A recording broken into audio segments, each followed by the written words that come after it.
Chapter 7. The Duelists. The first time that Wolfgang Strothmann saw his big baby brother Sebastian in a Mensur und Smith's duel was also the last. As part of their birthright, both were schooled in the sabre from boyhood. But what Wolfgang saw that night differed vastly from fencing in the courtyard. The level of violence astonished him. Surrounded by their fraternity brothers, Sebastian and Klaus Stoller, a young cadet from Heidelberg, stood before one another bare-chested, their necks wrapped in leather and steel protective collars, their saber arms in the same, metal goggles and nose shields the only protection for their heads and faces. They looked like gladiators in a miniature coliseum. When the referee clapped his hands, they fought with the same raw, unbridled anarchy the original provided its spectators. The images from the night, the singing steel, the thunk of contact, the spray of blood from the young Heidelberger, stuck in Wolfgang's mind. His brother's ferocity, determination, and skill, coupled with superhuman size and strength, was a thing to behold. He took on all comers, fighting 5 young men that night, defeating them all soundly. He turned them to raw hamburger with vicious cuts, nearly taking the lost boy's nose clean off his face. It was after that the fraternities decided enough had been enough. They were gorged on the fighting to the point of excess. The temporarily converted lecture hall rang with applause for all the combatants. Wolfgang hugged his victorious, sweat-soaked brother close. Sebastian shrugged. "They can't touch me. It's pitiful." Wolfgang glanced to where a fourth-year medical student, Karl Mauer, was preparing to stitch Sebastian's final opponent's nose back into place. Wolfgang winced at the gore. "I'm glad they didn't. Mother would kill me if I brought you home for the holidays without a nose." The nearly noseless man smiled up through his bloody face at Sebastian and raised a pint of beer. While Wolfgang watched, Dr. Mauer carefully laid a long piece of hair into the bloody cut. What's he doing? Sebastian drank deep from his mug. Horsehair. They stitch it into the wound. It makes the scar stand out more cleanly. What? For the ladies. You'd be amazed at how the girls of Berlin society respond to a pretty face with some ugly scars. Wolfgang looked at his brother's unmarred complexion. Well, then maybe you ought to let me take off one of your ears. It might improve your chances. Sebastian smiled. Danke, but no. I will earn my scars. If any of these fools can reach me with a blade, they are welcome to an ear or two. Wolfgang laughed. Neither Strothmann brother had much trouble attracting members of the fairer sex. Unscarred visages be damned. That was the last night the brothers were together. Before dawn, word of mobilization reached the Kriegsakademie. War had arrived. The news spread like wildfire. The Russians were boarding trains, rolling across the tundra, heading for the eastern German border. The French would follow suit and invade the Alsace from the west. It would trap Germany in a two-front war that would be unsustainable and unwinnable. This was not acceptable. The German High Command had a plan for this precise occasion. They would crash through Little Belgium like a freight train, encircle the French capital, and make Paris theirs before the Frenchmen realized they were surrounded. After the French army gave them an unconditional surrender, the German war machine would turn all their guns and bayonets back east, level them at the mob of Russians, and lay waste to the Tsar, along with all the denizens of his grand empire. It would not be easy, but it could be done, and with an outstanding potential for profit once total victory was in hand. far beyond what old Napoleon had achieved on the Russian steppes a century past. The dawn found both Strothman brothers in full kit, ready to march.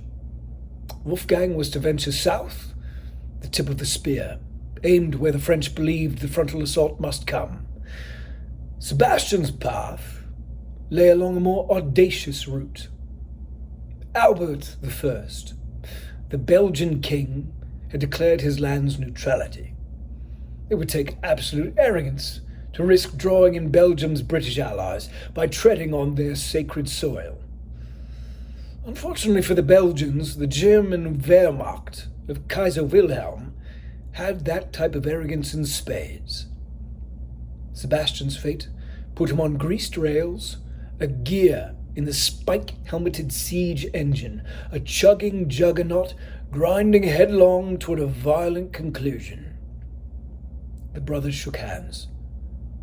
"Come back with both your ears," said Wolfgang. Sebastian cracked a smile. "Try to lose at least one of yours. It will improve your odds of holding on to that wife of yours." Wolfgang wanted to reach out and hug his baby brother, but he did not. They shook hands, firmly and formally.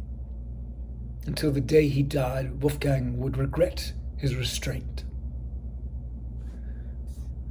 Sebastian's company was the first to set foot in Belgium. Resistance at the frontier was non-existent. They engaged the ring of siege forts east of Liège on 5 August 1914. It was there that they got their first taste of 20th century warfare. To Sebastian's great satisfaction, the violence, the noise, the hum of shell fire, and the crack of bullets tasted absolutely delicious. At first.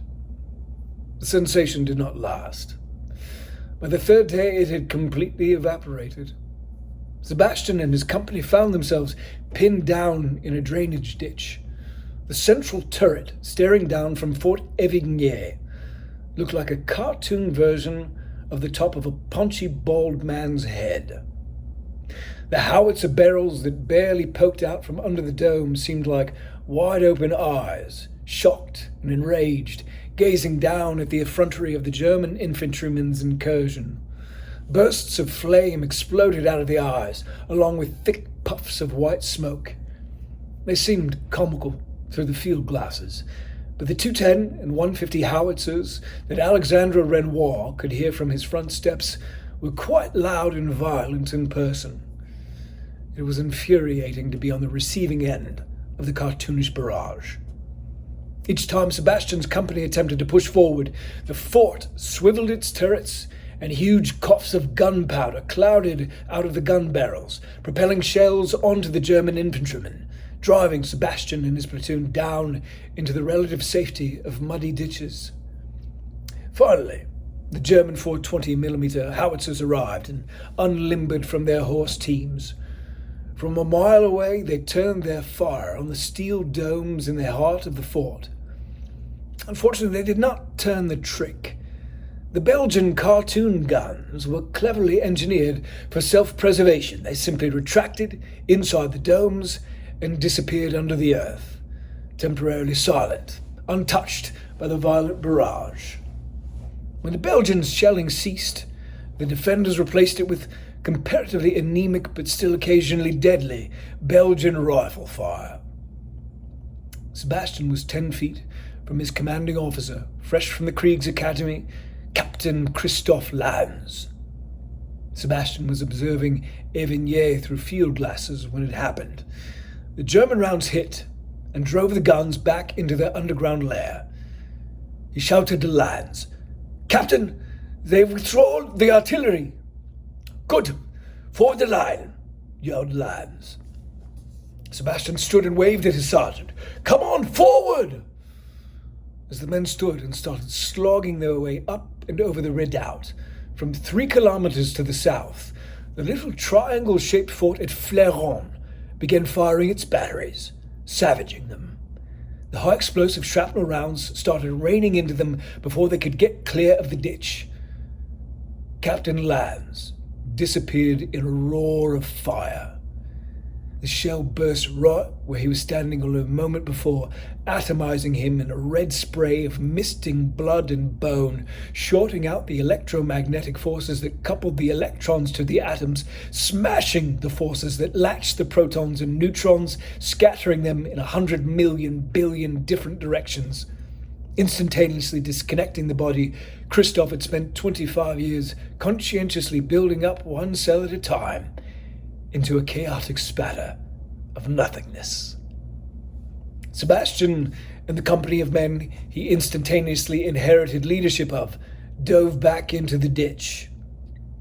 Sebastian wiped some red, stinking remnants of Captain Lands off his mouth and chin. It was as if he had just taken a big bite out of Christoph, like some greasy bratwurst at an impromptu Devisen beer garden during Oktoberfest.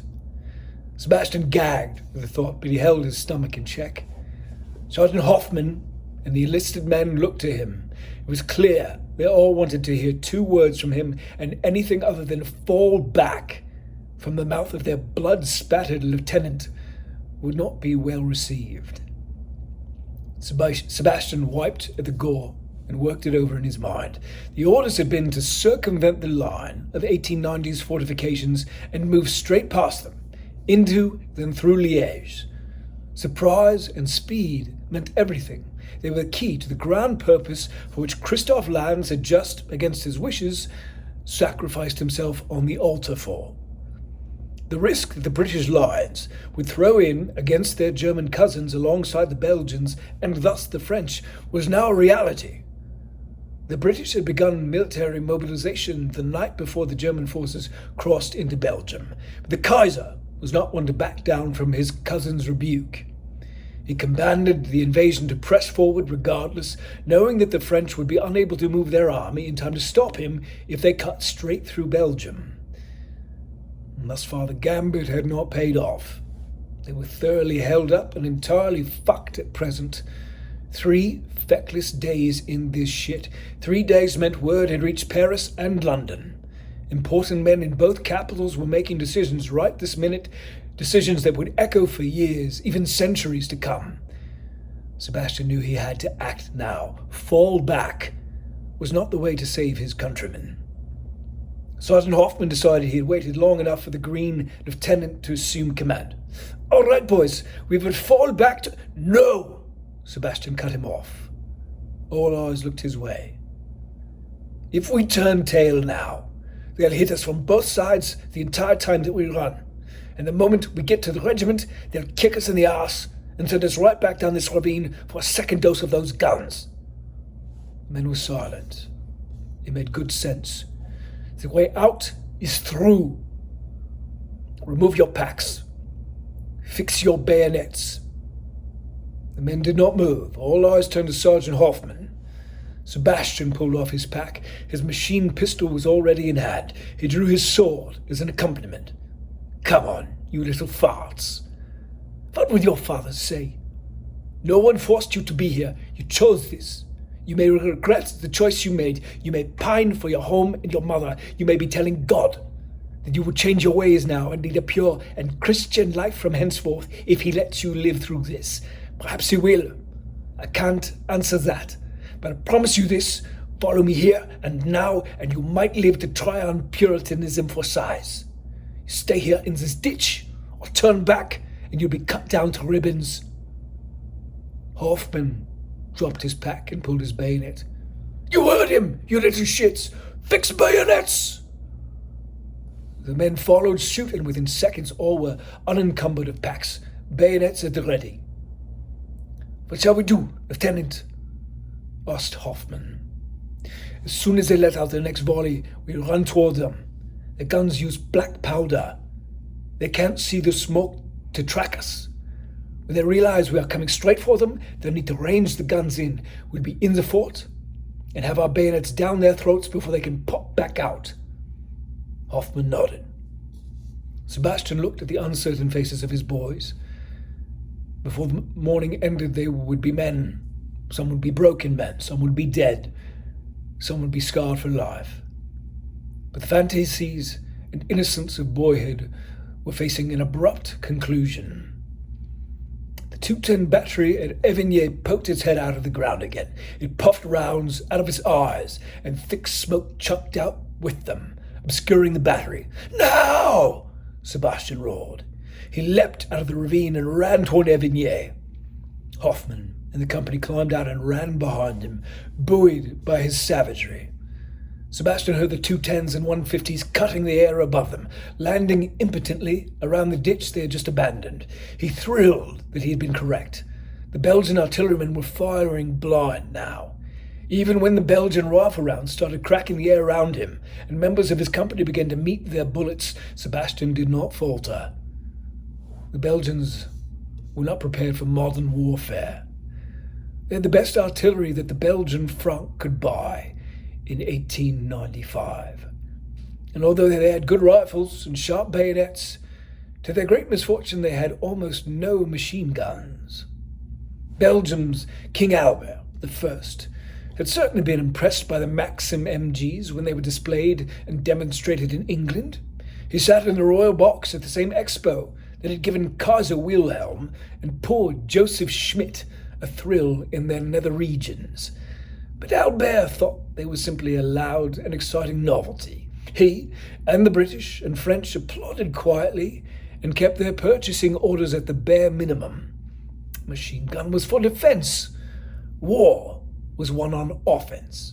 Always. They knew this as a certain and indisputable fact. Millennia of documented warfare proved that point beyond the shadow of a doubt.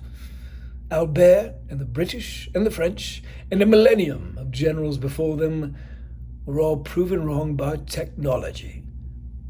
Machine guns at Liège would have kept the Germans at bay for weeks on end. Alas, there was not a one to be had. Sebastian and his troops reached the rear of Fort Evigny. They stormed across the footbridge and entered the fort proper, slaughtering the ragtag troops and civilian militiamen who were defending it. It took less than an hour to kill the commanding officer and silence the guns. The front door to Liège was wide open. Sebastian Strothmann was the bellman, ushering his comrades toward conquest.